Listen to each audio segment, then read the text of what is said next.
Here's something I just ran across. Boating season's over for most of us up here, but for a lot of you guys in other parts of the world and country, if it's still good weather, you still have boating. Well, even up here, I mean, you still have the commercial boaters going out. However, suddenly in command, that brought something to my attention when I was putting it away. I forgot all about that. It's a good idea where that falls into, but I'm going to give you a quick on it. Suddenly in command. If you're out on your boat, you have your wife and your kids, or a friend, or whatever, and you're out there and you're tooling around having a good time, and something was to happen to you,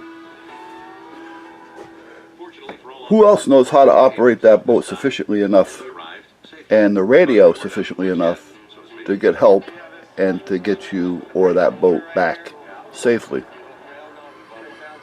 That's where the suddenly in command comes in. Now, do you have to take a class? Nah, it's a good idea, but you really don't need to. The certification is just basically that, a certification. It doesn't mean anything other than you've taken the class. It's nothing that is mandatory, but it's definitely a good idea. When I used to take my boat out, when I took my boat out, my wife knew how to run the GPS chart plotter, and at least she knew how to follow it. So she knew enough on it to get us in safely, and she knew how to handle the boat. Now, she wasn't going to be able to dock it, but she would be able to get it into a safe harbor where the marina. She would probably even be able to get it into one of the marina's runways, whatever you want to call it, lanes, aisles, but she wouldn't be able to dock it. However, she does know, okay? She knows how to do this. She knows how to use the radio. She knows how to call for help, a mayday. She knows where the fire extinguishers are on the boat. She knows at this point, where all the life jackets are, personal flotation devices are on the boat. She knows enough about the boat to where she can take control of that boat if she was suddenly in command. You can't assume anything. If you were to get on my vessel, my boat, the first thing I would do is I just put you through a little checklist. Nothing that's going to be tested or take hours. I show you where the fire extinguishers are. I show you where the fuel shutoffs are. I show you how to turn the keys off if you have to do so. I show you how to drop the anchor. I show you where the overboard devices are. I show you where the PFDs, personal flotation devices are. And I had a little bit of list, maybe 10. I don't remember. I haven't got it on me anymore. I went with the boat.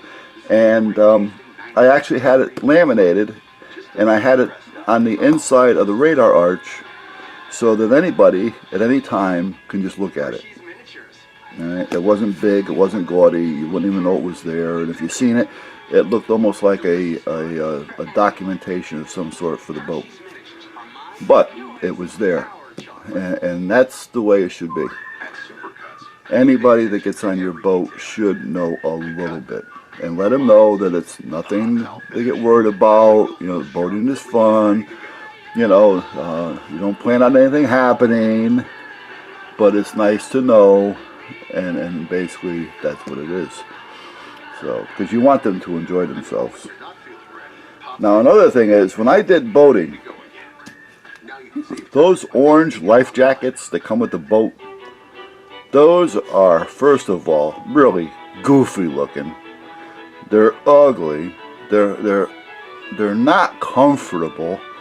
And people don't like to wear them. If you have the money to buy the boat, put some money aside and buy yourself regular personal flotation devices. One that fits like a little vest or a jacket. Something that's comfortable. and something that's adjustable so that it'll fit all. You'll find that the people will enjoy wearing them. Now when I go out, I always put my vest on. If you know how to swim or not, you can drown.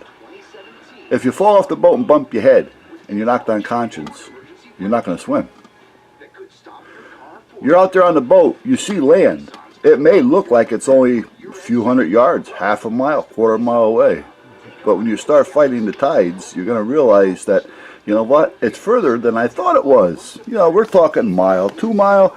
So if you're not a real strong swimmer, forget about it. All right? And what are you going to tell your passengers? All right? I'm a strong swimmer. I'm going. All right? Okay. Where are they going? Down.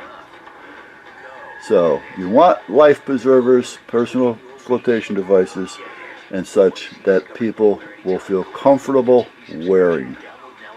Now it's good to have those orange ones on board anyway, because you'll never know. But still, have some on there, and don't overfill your boat. Only put the people on the boat that are actually, the boat is registered to hold. If the boat is good for 5 people, don't be putting 6, 7, 8 people on it. Right? That's all there is to it, guys. Because if there is a problem, you could be held liable for it. Catch you later.